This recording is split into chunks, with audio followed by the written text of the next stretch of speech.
I never thought I'd be the kind of woman who goes through her husband's things. 30 years. That's how long we were married. 30 years of shared meals, shared silences, shared routines. And I thought I knew him. I really did. We weren't the couple that screamed or fought or threw plates. We were quiet, comfortable, the kind of marriage people look at from the outside and nod approvingly, like we'd figured out some secret formula. But comfortable isn't the same as close, is it? He passed 3 months ago. Heart attack. Sudden. One morning he was reading the newspaper at the breakfast table, and by evening he was gone. Just like that. No warning, no goodbyes. And I was left standing in our house, this house we'd built together, filled together, feeling like a stranger in my own life. The first few weeks, I couldn't touch his things. His reading glasses still sat on the nightstand. His coffee mug, the one with the chipped handle that he refused to throw away, was still in the cupboard exactly where he left it. I'd walk past his study and see his chair, and for a split second, I'd forget. I'd almost call out his name. But then came the sorting. You know how it is. Life doesn't pause for grief. I had to go through everything. Clothes, documents, boxes of things I didn't even know we had. And that's when I found it. His diary. It was tucked away in the bottom drawer of his desk, underneath old tax papers and forgotten warranties, a leather-bound notebook, worn at the edges, the kind you'd buy at a bookstore trying to look sophisticated. I didn't even know he kept a diary. In 30 years of marriage, he never mentioned it. Not once. I held it in my hands for what felt like an hour. Just held it. Because opening it felt like, I don't know, like I was about to cross a line I could never uncross. He was gone. These were his private thoughts. Did I have the right? But here's the thing about grief. It makes you desperate. Desperate to feel close to someone again. Desperate to hear their voice, even if it's just written on a page. So, I opened it. The first entry was dated 1995, the year we got married. Married Catherine today. She looked beautiful. I hope I can make her happy. That's all it said. Short. Simple. So him. I smiled reading it, even though my eyes were already wet. I could picture him writing that in his neat, careful handwriting, probably sitting at the kitchen table of our first tiny apartment. I turned the page. She laughs at my jokes, even the bad ones. I think she might actually love me. God, I did. I loved him so much back then. We were so young, so hopeful. I kept reading. Came home late from work again. Dinner was cold, but she didn't say anything. She just heated it up and sat with me while I ate. I don't deserve her. I remembered that night. I remembered so many nights like that. He worked so hard back then, trying to build his career, and I just wanted him to know I was there, that he wasn't alone. The entries continued, little snapshots of our life together. Some made me laugh, some made me cry, but they were all distant, like he was watching our marriage from the outside, documenting it, but not quite living in it. Then I got to 2001. We lost the baby today. Catherine cried herself to sleep in my arms. I didn't know what to say. I still don't. I feel like I failed her. I had to put the diary down. I couldn't breathe. We never talked about that. Not really. After the miscarriage, we just moved on. Or at least, we pretended to. I buried myself in work, and he did too, and we never spoke about the nursery we'd started painting or the names we'd picked out. We just painted over it and turned it into a guest room.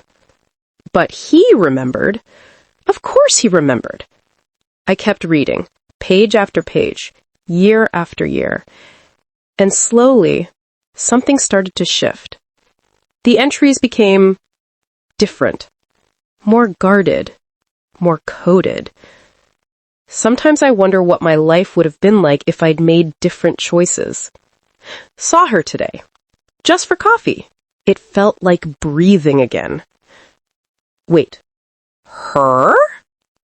My hand started shaking. I know it's wrong. I know I shouldn't feel this way, but when I'm with her, I remember who I used to be, who I wanted to be. No. No, no, no. I flipped through the pages faster now, my heart pounding so hard I could hear it in my ears. The entries became more frequent, more detailed. Margaret asked me why I've been so distant. I couldn't tell her the truth. How do you tell your wife that you're in love with someone else? Margaret? He called me Margaret. He never called me Margaret. Only my mother called me that. To him, I was always Catherine. Always. I told Sarah I can't see her anymore. She cried. So did I. But I can't do this to Catherine. She doesn't deserve this. Sarah? Her name was Sarah. If you believe true love still exists even after decades of silence, then like and subscribe. I sat on the floor of his study, the diary open in my lap, and I felt like the walls were closing in. How long? How long had this been going on? I flipped to the dates. 2008 to 2012. 4 years. 4 years of my life where I was living in a marriage with a man who loved someone else, and I had no idea. I thought about those years. What was I doing? I was planning our 15th anniversary party. I was caring for his mother when she got sick. I was there. I was always there.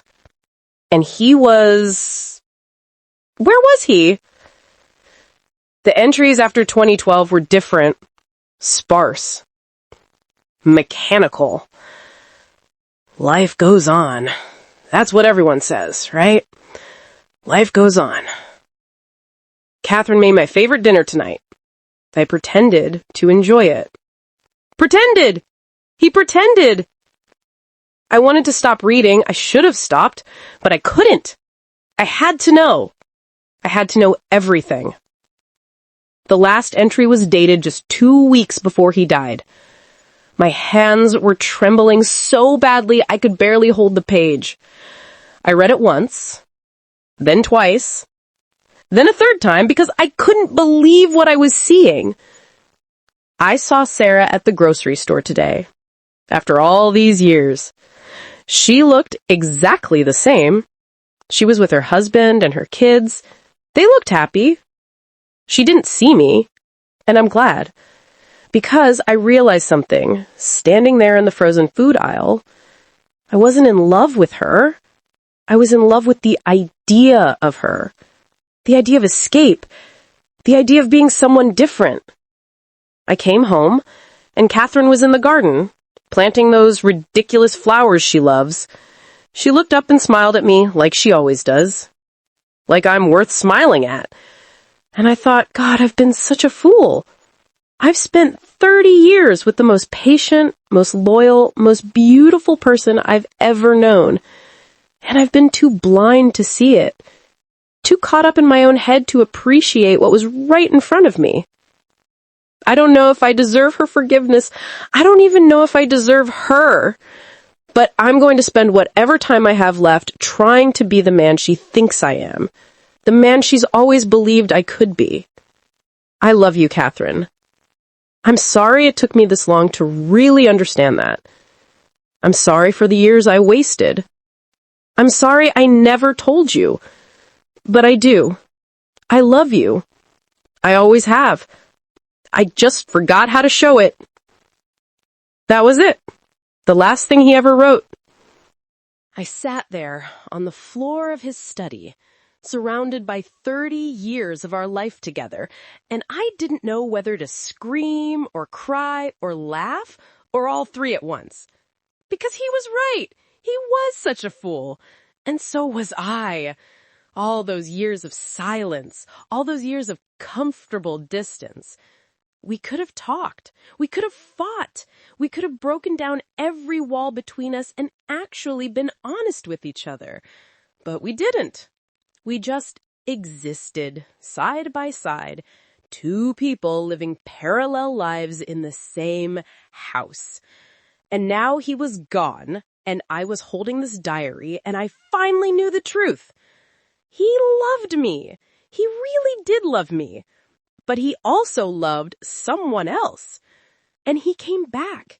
He chose to come back, not because he had to, but because he finally understood what we had.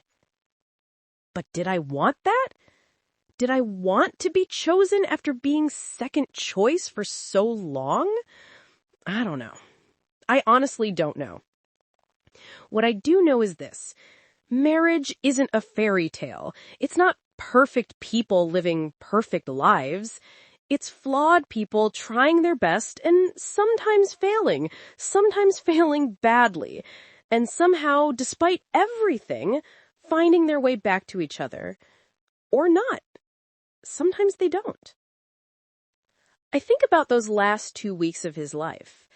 How he held my hand while we watched TV, how he kissed my forehead before bed, how he looked at me in the garden and smiled, really smiled, like he was seeing me for the first time in years. I thought he was just being sentimental. I thought maybe he could feel something coming, some premonition of the end. But now I know. He wasn't saying goodbye. He was saying hello. Finally. And I missed it. I missed my chance to say it back. That's what breaks me.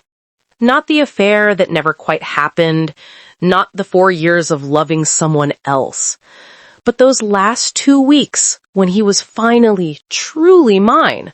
And I didn't know. I didn't know to hold on tighter.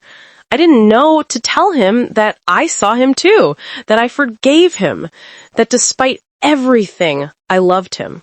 I always loved him.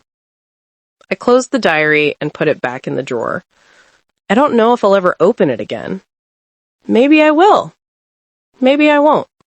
But I'll tell you what I learned, sitting on that floor, crying over words that were never meant for me to read. Love isn't always beautiful. Sometimes it's messy and complicated and full of regret. Sometimes it's silent and hidden and locked away in the bottom drawer of a desk. But it's still love. Imperfect, human, heartbreaking love. And maybe that's the realest kind there is. Be honest. If you were in my place, would you have opened that diary after all those years? Drop your thoughts in the comments. I really want to know what you'd do. And if this story hit you even a little, don't just scroll. Hit that like button and subscribe. Because every story here isn't just a story. It's a reflection of someone's truth. Maybe even yours.